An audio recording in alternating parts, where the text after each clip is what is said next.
네, 믿음은 바라는 것들의 실상으로 믿음, 소망, 사랑이 세 가지는 항상 있어야 할 것이라 하신 주님, 월요일 이 새벽 예배를 드리도록 인도해 주시니 감사합니다. 이 예배를 통하여 하나님 영광 받으시고 저에게는 은혜의 시간이 되게 하여 주시옵소서. 예수님 이름으로 기도하였습니다. 아멘. 오늘은 마태복음 우리가 같이 합독했는데 8장입니다. 마태복음 8장. 이 말씀은 우리가 오늘 함께 살펴볼 말씀은 8장 5절에서 13절까지 중심을 가지고 말씀의 제목은 이만한 믿음을 보지 못하였노라 라는 제목을 가지고 말씀을 생각하려고 해요. 한번 따라해 볼까요? 이만한 믿음을 보지 못하였노라. 예, 마태복음 8장과 9장은 예수님이 이적에 관한 것을 언급하고 있어요. 그래서 1절에서 4절에 보면 예수님이 나병 환자를 고치셔요.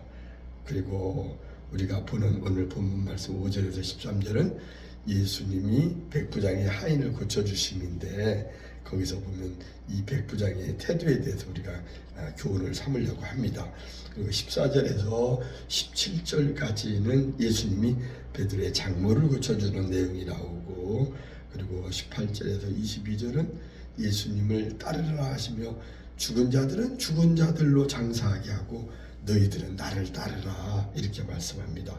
그리고 23절에서 27절까지는 바람과 바다도 잔잔하게 이렇게 풍랑을 잔잔하게 하는 모습이 나오죠. 그래갖고 어린아이가 누군데 이렇게 바람과 바다도 잔잔하게 하느냐라고 하는 말씀 대목을 우리가 합독하다 보니 느껴지네요. 그리고 28절에서 마지막 절까지는 귀신 들린 자 둘을 고치는 장면이 나옵니다. 몇 군데 주석을 한번 살펴보도록 할게요. 오늘 8장 5절에 보면 백부장이 나와도 간구하여 라는 말이 나오는데, 이 백부장은 뭐냐면 헤롯 안디바의 용병이었다고 그래요. 그래서 그는 약 200명의 군인을 거느린 군관이었대요. 그래서 우리가 백부장한테 배울 점은 뭐냐면은 하인의 병에 대해서 긍휼히 여기는, 자기 부하의 병을 긍휼히 불쌍히 여기는 인격자였다는 것을 우리가 알 수 있고, 또 그는 주를 감당할 수 없다라고 겸손하게 자기가 모든 걸 내가 할 수 있다는 게 아니라 자기는 주를 신들매를 감당할 수도 없다 그런 말도 나오죠. 그래서 겸손한 것을 배울 수가 있습니다. 이게 인격적인 것, 사람을 불쌍히 여기는 것 하나하고 또 하나는 백부장이 겸손했다는 것을 우리가 교훈 삼으면 좋겠어요. 8절에 보면 백부장이 대답하여 가로되 주여 내 집에 들어오심을 나는 감당하지 못하겠사오니 다만 말씀으로만 하옵소서. 그러면 내 하인이 낫겠습니다 라고 겸손함과 주의 말씀으로만 하인이 나을 것이라고 하는 그에게 믿음이 있었다는 것입니다. 22절에서는 죽은 자들로 그들의 죽은 자들을 장사하게 하고 너는 나를 따르라 라고 하는 이 말씀은 그리스도의 사역이 생명에 관계된 일이기 때문에 땅의 그 어떠한 것도 주님을 따르는 생명에 관계된 거하고 견줄 수 없다, 비교할 수가 없을 만큼 생명에 관한 건 중요한 것이기 때문에 죽은 사람은 죽은 자들로 장사 치르게 하고 너희는 나를 따르라 라고 이렇게 말하고 있습니다. 그리고 32절 마지막에 볼 것은 그들에게 가라 하시니 귀신들이 나와서 어디에 갔어? 돼지떼에게 들어갔어요. 온 때가 비탈길로 내리다라 바다에 들어가서 몰사해갖고 호수에 다 빠져 죽고 말죠. 사람을 대신해서 돼지떼에 몰사하게 한 것은 뭐냐면 사람이 생명이 온 천하보다 더 귀하다고 했듯이 우리 인간의 생명을 귀하게 여겼기 때문에 돼지들을 희생시켜서 그 물에 빠져 죽게 만들고 귀신을 완전히 떠나게 하였다는 것입니다.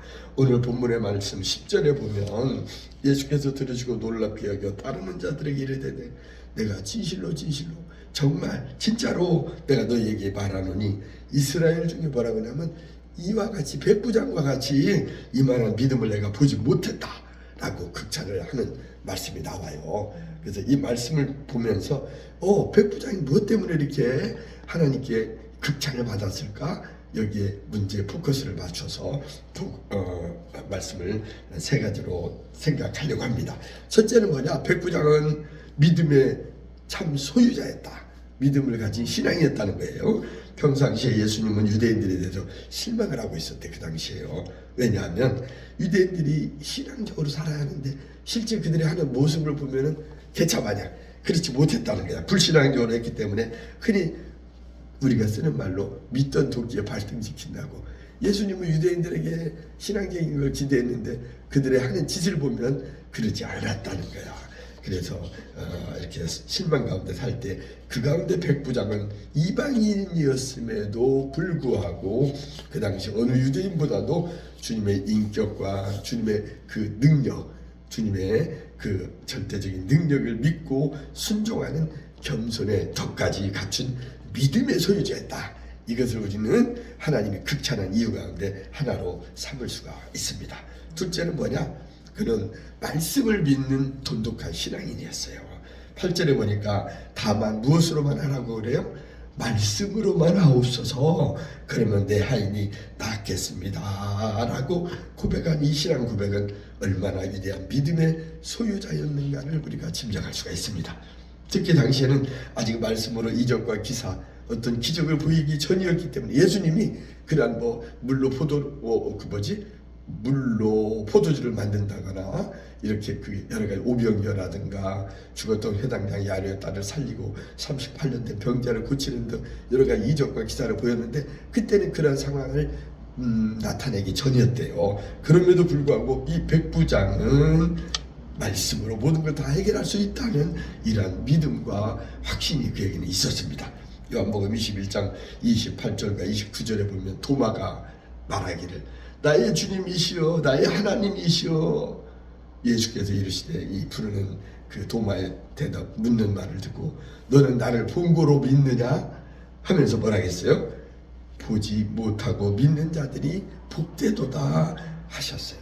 그게 꼭 만져보고 창에 허리가 찔려서 그 자국을 보아야만 내가 창에 찔렸던 예수인 걸 알겠냐? 이런 말이죠. 보지 않고 믿는 자가 더 복되다라고 이렇게 요한복음 21장 29절에서 말하고 있습니다. 백부장의 믿음은 보지 않고 말씀으로도 믿어지는 그러한 믿음이 있었습니다.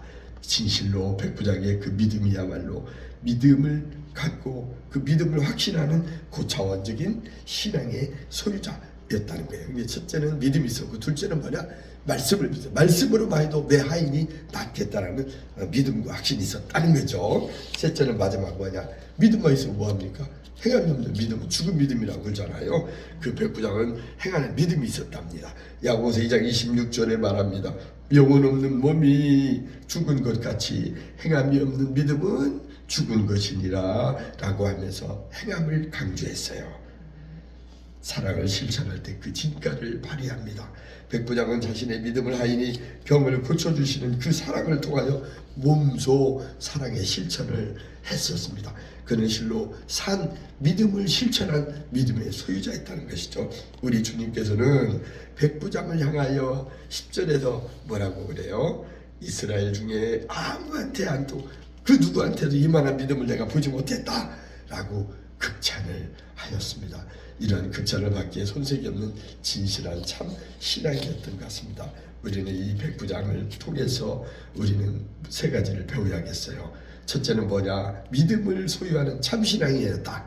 둘째는 또 말씀으로만 하옵소서 하면서 말씀을 믿는 돈독한 신앙인이었다는 것이고, 마지막은 그가 갖고 있는 믿음을 행함으로 실천했던, 행함이 있는 믿음이 있었기 때문에 우리 주님은 그를 향하여 이만한 믿음을 보지 못했다라고 극찬했어요. 우리도 백부장의 말씀처럼, 믿음처럼 말씀을 믿고 그 말씀대로 행하여 백부장이 들었던 이만한 믿음, 그 믿음의 소유자가 저와 우리 권사님이 되었으면 좋겠네요. 예, 일단 축도로 말씀을 마치겠습니다. 이제 교회 머리 되시는 우리 구주 예수님의 한없는 은혜와 우리 아버지 하나님의 극진하신 사랑과 성령님의 감동 감화 교제 우리와 함께 동행하며 역사하는 그 역사하심이 백부장이 들었던 이만한 믿음을 못 보았다고 한 그 칭찬을 우리도 듣기를 원하는 우리 권사님과 저의 머리 위에 지금으로부터 영원토록 함께할지어다. 아멘.